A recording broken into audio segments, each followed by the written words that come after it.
नमस्कार, स्वागत है आप सभी का सीएनबीसी आवाज पर। गुरुवार का सत्र, वीकली एक्सपायरी का दिन और भारतीय बाजारों में कुछ लौटी है खरीदारी। 217 अंकों की बढ़त पर इस समय आपको इंडेक्स दिखाई देगा ट्रेड करता हुआ। निफ्टी बैंक में एक बहुत स्ट्रॉन्ग पुल बैक है। निफ्टी बैंक अगर आप गौर करें तो 500 पॉइंट की तेजी दिखाता हुआ और मिड कैप्स की तरफ से पार्टिसिपेशन, तो आप कह सकते हैं थोड़ी सी चौतरफा तेजी लौटती हुई। 850 पॉइंट तक का इजाफा यहाँ पर। फटाफट से आपको दिखा देते हैं एडवांस डिक्लाइन रेशियो उस लिहाज से तेजी के सौदे कहीं ज्यादा है। आज बड़े अरसे बाद 9:1 का रेशियो है। 9 बढ़ने वाले शेयर, उसके सामने एक मुश्किल से मंदी में, तो इसीलिए वो बहुत लार्ज गैप के साथ तेजी और मंदी वाली आपको चार्ट दिखाई दे रहा है। इंडेक्स के कंट्रीब्यूटर्स क्या हैं, निफ्टी में कौन से शेयर है जिनकी बदौलत आज इतनी तेजी बनी है, वो आपकी स्क्रीन पर आ जाएगा। निफ्टी 50 के कंट्रीब्यूटर्स लेकर आइएगा please. NTPC, Tata steel, BPCL, ये कुछ स्टॉक्स है जहां पर हमने देखा एक अच्छी खासी तेजी बनती हुई। लेकिन एचडीएफसी बैंक का योगदान, एलएनटी का योगदान, रिलायंस का योगदान, ये वो दिग्गज काउंटर्स हैं जो बाजार की चाल को मजबूत कर रहे हैं और 22,000 के ऊपर हमें ले गए हैं। हमारे जानकारों के रिटर्न्स इस बीच कैसे बने, क्या रहे, वो आपकी स्क्रीन पर लेकर आएंगे। तो मैदान में जो हमारे 3 मेहमान हैं, रूपक लीड कर रहे हैं 15% के रिटर्न्स के साथ, आज प्रशांत करीब 12% के रिटर्न्स पर, ओम मेहरा -4% के रिटर्न्स पर। कल से आज में कुछ ट्रेड्स बहुत ही बढ़िया रिटर्न इनको कमाकर गए हैं, वो आपकी स्क्रीन पर लेकर आते हैं। जो टॉप स्टॉक्स हम कहते हैं, रूपक का सीजी पावर 8% के रिटर्न्स इनको कमाकर दे चुका है और मेट्रो ब्रांड्स जो प्रशांत सावंत का ट्रेड था उसमें 7% तक की तेजी बनती दिखाई दी। आज के लिए क्या प्लान है? तो प्रशांत, एक बहुत स्ट्रॉन्ग पुल बैक, क्या 22,000 के ऊपर आज वीकली एक्सपायरी के आसार बन रहे हैं? जी, good morning to the panel और सभी दर्शकों को नमस्कार। तो सबसे पहले मेरी सलाह होगी कि यहाँ पे निफ्टी में अभी जो फर्स्ट पुल बैक आया है, तो यहाँ पे एक रेजिस्टेंस के करीब हम आए। वो रेजिस्टेंस क्या है? तो करीबन 22,065, 22,075 स्पॉट में, और बैंक निफ्टी में जो रेजिस्टेंस है वो 850 से लेके 46,900। तो मेरी सलाह होगी कि या तो आप एक बार के लिए इंडेक्स में प्रॉफिट बुक कर लो या आप ट्रेल करो। ट्रेलिंग लेवल्स क्या होने चाहिए? बहुत क्लोज मेरा ट्रेलिंग लेवल होगा 22,030। इतना नजदीक क्यों होगा? क्योंकि आज की एक्सपायरी है, मैं 25 पॉइंट से ज्यादा रिस्क रखूंगा नहीं। मैं फिर से लोअर लेवल पे लॉन्ग जाने के लिए वेट करूंगा। कोई शॉर्टिंग की सलाह नहीं होगी, बट यहाँ पे 22,030 से मैं ट्रेल करूंगा 22,030। बैंक निफ्टी में स्पॉट में मेरा ट्रेलिंग स्टॉप लॉस होगा 46,775, 26,750, जस्ट 70 पॉइंट नीचे। मैं बहुत क्लोजली ट्रेल कर रहा हूँ क्योंकि अगर कोई भी रिवर्सल आए, मेरे profit right near the rally high almost book होने चाहिए और मैं फिर डिप की वेट करूंगा। वो डिप आनी चाहिए करीबन स्पॉट में 21,900 940 के बीच और बैंक निफ्टी पे सिमिलरली 46,400 46,300 के बीच। वो डिप मेरे लिए एक लॉन्ग जाने के लिए बहुत अच्छा मौका होगा। तो मैं इस रैली को ट्रेल करके प्रॉफिट पाने के लिए इंडेक्स स्पेसिफिक यूज करूंगा। स्टॉक्स में हम इंडिविजुअली ट्रेड करेंगे लॉन्ग शॉर्ट के हिसाब से और वो हिसाब से रणनीति बनाएंगे। ओके, तो ये इंडेक्स पर एक क्लियर व्यू आता हुआ। चलिए अब ट्रेड करेंगे। रूपक का मैं पोर्टफोलियो देख रही हूँ, इन्होंने कल ऑफ कोर्स अच्छी खासी कमाई सीजी पावर में की। 533 पर कल के आज सुबह में इन्होंने बुक किया है। रेनबो 1226 पर बुक किया और शाले होटल्स में भी आज इन्होंने ट्रेड करीब 815 के आसपास प्रॉफिट बुक किया है। रूपक, आज के रुझान के मद्देनजर पहला ट्रेड क्या होगा? जी, मेरा पहला ट्रेड रहेगा पीसीबीएल। स्टॉक ने रिसेंटली जो कंसोलिडेशन पैटर्न बना रहा था उसका आज ब्रेकआउट दिया और वॉल्यूम भी राइजिंग है और मोमेंटम इंडिकेटर पे इंडिकेट कर रहे हैं positive momentum for the short term. तो मेरे ख्याल से स्टॉक 275 280 तक जा सकता है अपसाइड में और एक नीचे स्टॉप लॉस मेंटेन करना होगा 249 पे। 249 का स्टॉप लॉस आप पीसीबीएल में लगाकर तेजी की पोजीशन लेंगे। 3.5% की तेजी है। 275 280 की तैयारी कर रहा है काउंटर, बाय साइड का ट्रेड है। ओम का पोर्टफोलियो हम देख रहे हैं तो एक इन्होंने कैरी किया है ट्रेड बेक्टर, मिसेस बेक्टर का, और एग्जिट किया इन्होंने डीएलएफ के ट्रेड से जो सेल साइड का ट्रेड था। ओम बताइए आज का नया सौदा क्या है? जी, मेरा पहला सौदा रहेगा फोर्टिस हॉस्पिटल। और फोर्टिस हॉस्पिटल काफी अच्छा यहाँ पे कंसोलिडेशन के बाद एक डबल बॉटम पैटर्न के बाद एक काफी अच्छा वॉल्यूम्स के साथ ऊपर यहाँ पे ट्रेड करता हुआ दिखाई दे रहा है और अभी ये प्राइस चल रहा है 407 अप्रॉक्स। इसके हम स्टॉप लॉस रखेंगे 392 और टारगेट रहेगा 445। ओके, तो ये फिलहाल आपके लिए एक ट्रेड फोर्टिस हेल्थ केयर में 445 का टारगेट क्लियरली 392 के स्टॉप लॉस के साथ तेजी की पोजीशन आप लेंगे। ओम ने ये ट्रेड आइडेंटिफाई किया है। प्रशांत ने ऑफ कोर्स सारे गामा के ट्रेड को कैरी किया, अभी भी होल्ड कर रहे हैं उस पर्टिकुलर स्टॉक को, और इनकी पोजीशन में मेट्रो ब्रांड जो कल 7-8% इनको कमा कर दे चुका है, इन्होंने 1200 के लेवल्स पर इसे बुक किया। नया सौदा क्या होगा प्रशांत? तो हर्षा जी, काफी स्टॉक्स ऐसे हैं जो सपोर्ट से बाउंस कर रहे हैं और काफी ऐसे जो ब्रेकआउट के नजदीक है। तो फिलहाल मार्केट को मद्देनजर रखते हुए मैं जो सपोर्ट से बाउंस कर रहे हैं वहां जाना चाहूंगा, और मेरा आज का पिक होगा इंजीनियर्स इंडिया। करीबन 188 पे ट्रेड कर रहा है, 188। मेरा यहाँ पे स्टॉप लॉस होगा 174, 174। जो टारगेट में देख रहा हूँ वो होगा 210 से लेके 215, 215 का। ओके, 215 के टारगेट के लिए एक अपॉर्चुनिटी EIL में आप लेकर चलेंगे। 188 के आसपास का टारगेट रहेगा। करंट मार्केट प्राइस है, बेग योर पार्डन, 210 का टारगेट, 174 का स्टॉप लॉस लगाएं। अच्छा प्रशांत, एक जोड़ पाएंगे ट्रेड, रूपक भी और ओम भी, तो इन पे आएंगे।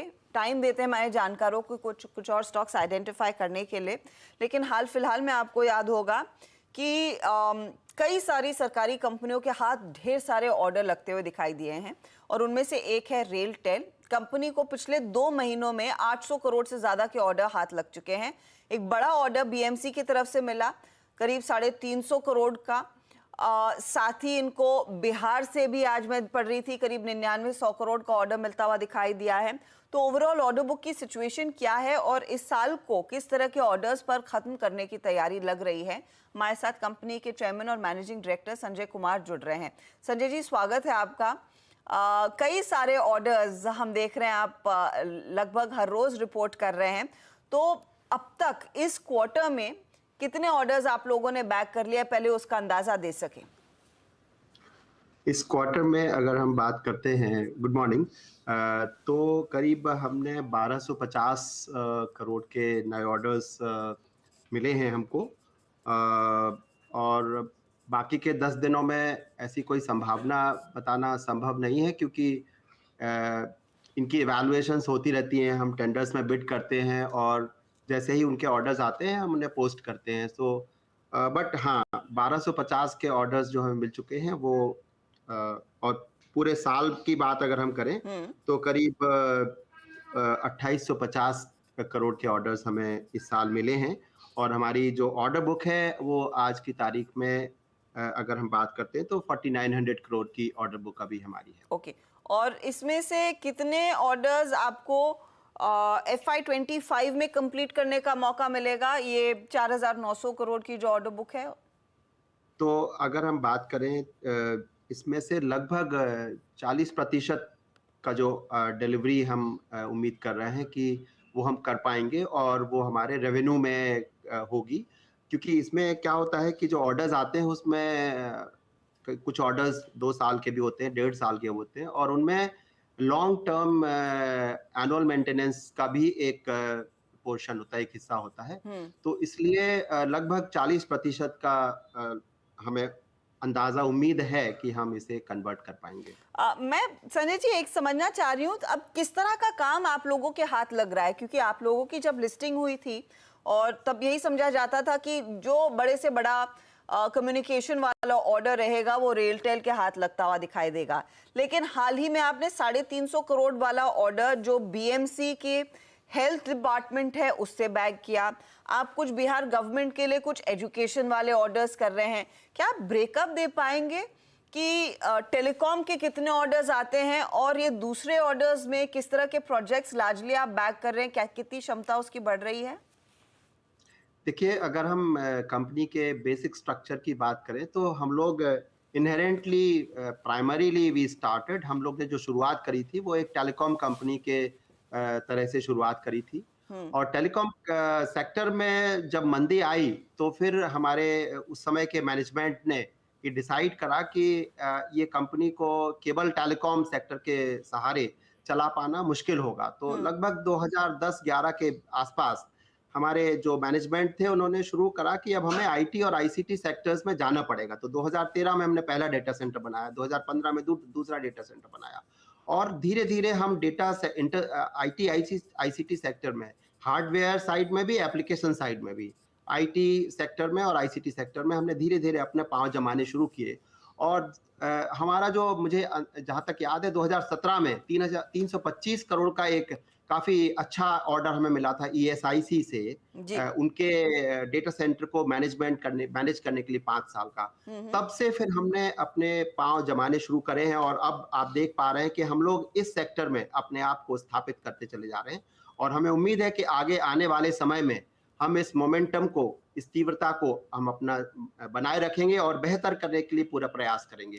लेकिन टेलीकॉम का जो हमारा एक जो बेसिक कैरेक्टर है उसका हमें विशेष फायदा मिलता है और वो ये है कि कोई भी आईटी और आईसीटी प्रोजेक्ट आप बिना टेलीकॉम, बिना कनेक्टिविटी के आप नहीं कर सकते, तो उसका हमें फायदा मिलता है और उसी पॉजिटिव एक हमारा जो एस्पेक्ट है उसके सहारे हमें इस तरह के ऑर्डर्स लगातार मिल रहे हैं और मुझे भरोसा है कि हम अच्छा करेंगे और आगे और भी। तो ये टेलीकॉम से हटकर जो ऑर्डर्स या प्रोजेक्ट्स आप हाथ में ले रहे हैं उसमें रफली किस तरह के मार्जिन्स एंजॉय करते हैं, क्योंकि कुछ क्वार्टर्स पहले आप 20-23% के हाई मार्जिन्स एंजॉय करते थे, धीरे धीरे करके वो लेट टीन्स में आए हैं। जी देखिए, किसी भी प्रोजेक्ट की अगर हम बात करते हैं तो उसमें हल्का फुल्का टेलीकॉम सेगमेंट, टेलीकॉम का पोर्शन भी होता है, लेकिन जनरली जो हमने देखा है, बिकॉज हमें कंपटीशन से ये ऑर्डर्स मिलते हैं। पहले हम लोग नॉमिनेशन पे भी काम करते थे, तो नॉमिनेशन में हमारे को 8.5, 9, 10% तक की मार्जिन होती थी। आजकल हमको जो मार्जिन मिलती है वो 6 से 7% की मार्जिन के लिए हम लोग कोशिश करते हैं कि वो मेंटेन रहे। और इसके अलावा जो टेलीकॉम का जो हमारा रेवेन्यू था वो उसका जो प्रोपोर्शन है पूरा ओवरऑल रेवेन्यू के उसमें अगर हम देखें तो वो अब धीरे धीरे छोटा होता चला जा रहा है और प्रोजेक्ट का जो आईटी आईसीटी प्रोजेक्ट्स का जो हमारा हिस्सा है वो बढ़ रहा है, तो उसकी वजह से हमारे एबिट और एबिटा मार्जिन्स के ऊपर दबाव आएगा, आना there is no denying about it. इसमें इस बारे में कोई नया सरप्राइज नहीं है कोई। तो मैं कहूँगा कि थोड़ा सा दबाव आएगा, नो डाउट, लेकिन हम लोग एब्सोल्यूट नंबर्स की जो ग्रोथ है वो मजबूती से हमें उम्मीद है कि हम करते रहेंगे। अगर आप हमारे सेक्टर के जो कॉम्पिटिटर्स हैं उनके अगर मार्जिन्स अगर आप देखें, पीएसयू खासतौर से अगर आप देखें तो उनके मुकाबले हम बहुत अच्छा कर रहे हैं अभी भी प्रोजेक्ट सेगमेंट जी। तो रफली क्या रहेगा, ये 15% के ऊपर आप रख पाएंगे अपने मार्जिन्स को? अभी हमें अगले साल में हमें उम्मीद है कि हम 15% से अधिक करने में हमें कोई मुश्किल नहीं आनी चाहिए। ओके, मैं आपसे आखिर में ये समझना चाहूंगी, अब ज्यादातर ये जो ऑर्डर्स हैं वो राज्य सरकारें, गवर्नमेंट ऑर्डर्स ही आपको मिल रहे हैं। संजय जी, आखिरी सवाल है मेरा आपके लिए। तो वहां पर रिसीवेबल्स क्या टाइमली मिल जाते हैं या फिर डिले से आता है? So how do you project कि कितना रेवेन्यू आपको फिर अगले क्वार्टर में मिलेगा?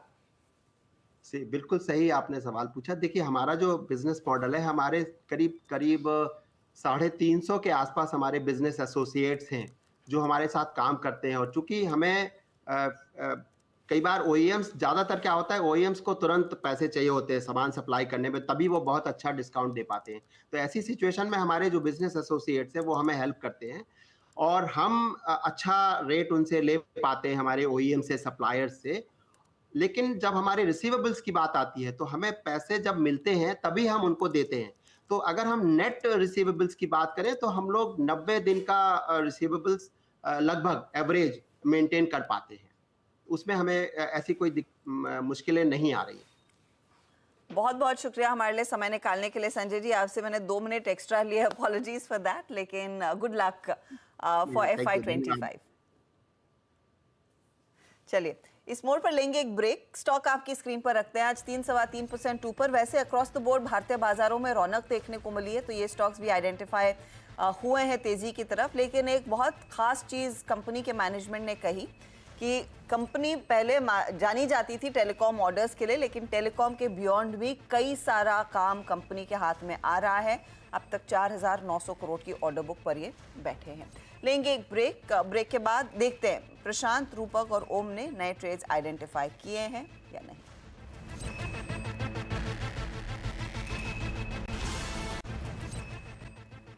आप देख रहे हैं खिलाड़ी नंबर 1। एक एक ट्रेड और हमारे जानकार जोड़ना चाहेंगे। ओम बताइए, फोर्टिस आपने बाय साइड का ट्रेड दिया, दूसरा ट्रेड क्या है इसके साथ?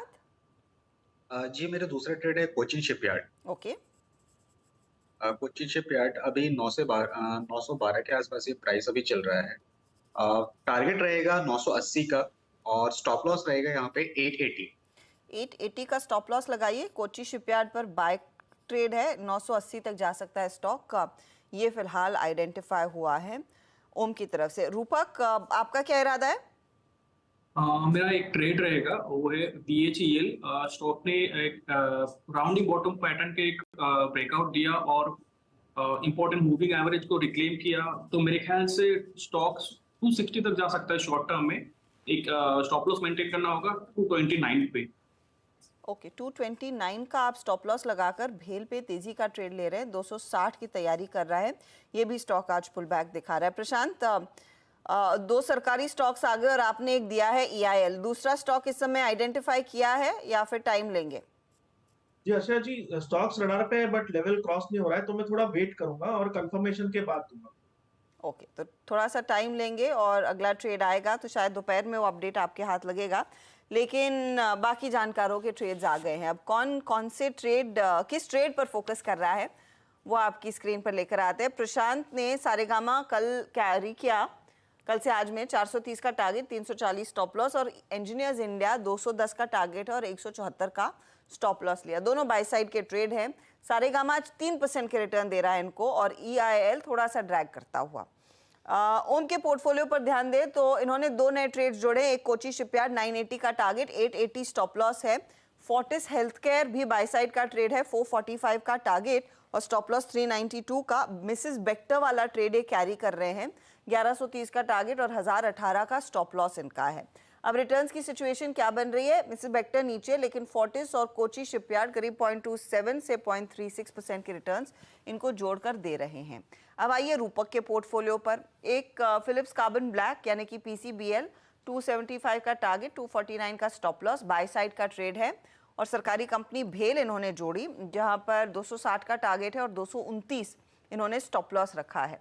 रिटर्न्स क्या बन रहे हैं? दोनों थोड़े से फीके पड़े हैं इस घंटे, तो देखते हैं ओवरऑल सिचुएशन क्या बनती दिखाई दे रही है रिटर्न्स की। अब 24% के रिटर्न्स रूपक के हो गए हैं, प्रशांत के 15% के रिटर्न्स, ओम अनफॉर्चुनेटली -5.6% के रिटर्न्स पर हैं। ये आपके लिए ताज़ा तस्वीर, लेकिन ध्यान रहे आज का पूरा दिन और कल का दिन भी बाकी है, तो देखते हैं आगे क्या ट्रेड्स हमारे जानकार लेकर आएंगे। बता दें कि मनी कंट्रोल पर दिए गए विचार एक्सपर्ट्स के अपने निजी विचार होते हैं। वेबसाइट या मैनेजमेंट इसके लिए उत्तरदायी नहीं है। यूजर्स को मनी कंट्रोल की सलाह है कि कोई भी निवेश निर्णय लेने से पहले सर्टिफाइड एक्सपर्ट की सलाह लें।